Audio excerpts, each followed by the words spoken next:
Now it's time to welcome in our travel pro, John Clayton.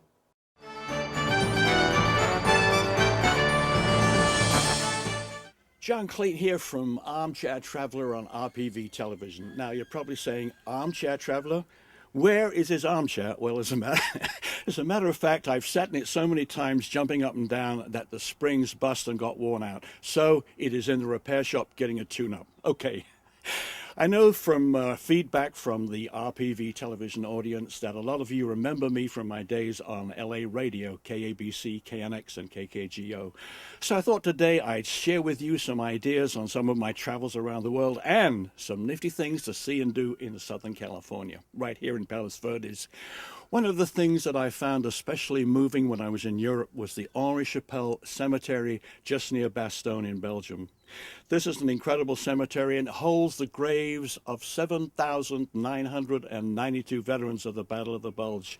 And when I was there a couple of years ago, one of the most moving things was when some tour buses rolled up and outstepped some veterans of the Battle of the Bulge. And you know what was most magnificent was when the Belgian citizens there rushed up and embraced every one of them and said, "Thank you for what you did in World War II." Another very wonderful thing is Normandy, and in Normandy there is a wonderful museum in Caen, that's C-A-E-N, and in that museum it describes some of the things that the British and Americans and Canadians did on June the 6th in 1944. Every single child in Normandy is, by Norman law, made to go there so they never forget what the British, Americans, and Canadians did. And I urge you, when you go to Normandy, and I urge you to do that, to go to the museum too. If you want some fantastic things to see in a museum right here, check out the Banning Museum. It is absolutely fascinating. When I went there, I felt like I was in a masterpiece theater, story from old England in the 1800s. That's the Banning Museum in Wilmington. Check it out. And until next time, John Clayton, Armchair Traveler. Thanks, John. It's time for sports, and there's big news at Marymount College. The college will now compete in a new conference starting in the fall. Marymount's athletic director, Gary White, gives us the details.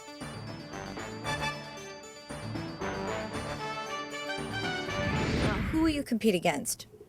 We've joined a conference. It's called the California Pacific Conference. Okay. All those schools are located in the San Francisco area. Okay. 3 new schools have been added. 2 down here, us and Soka University, and Embry-Riddle in Prescott, Arizona. So they've expanded from 6 to 9 schools, and that's who we'll be competing against. It's California Maritime, Menlo, Pacific Union College, Simpson University, William Jessup, and UC Merced. Wow. Along with us, Soka, and Embry-Riddle. So the conference is now 9, and that was part of our reasoning to start golf, because it is a conference of sport with that conference, and we would like to add as many conference teams as we can as we expand. Now, how do schools get selected to move into a conference like that? How does that work? It was interesting because that was one of the things they wanted me to do when I got here, is to see if we could get into a conference. I looked at several, made application to them, talked to a lot of conference commissioners. They came and made a site visit. And then they want to know your background.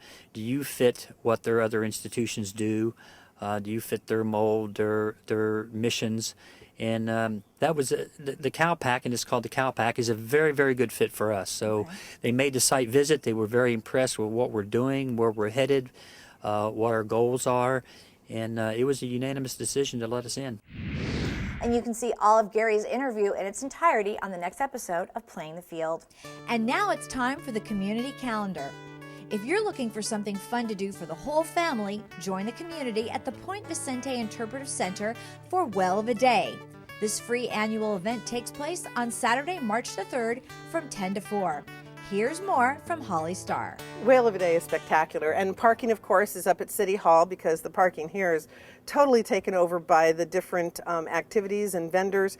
And we have local organizations, everything from the American Cetacean Society to Heal the Bay and the Whale Watchers, Native Plant Society, basically Save the Sea Otters, anything having to do with the local environment. And then as well as we have, entertainment for the kids, and Mona Dill, my counterpart at City Hall, manages a lot of that now.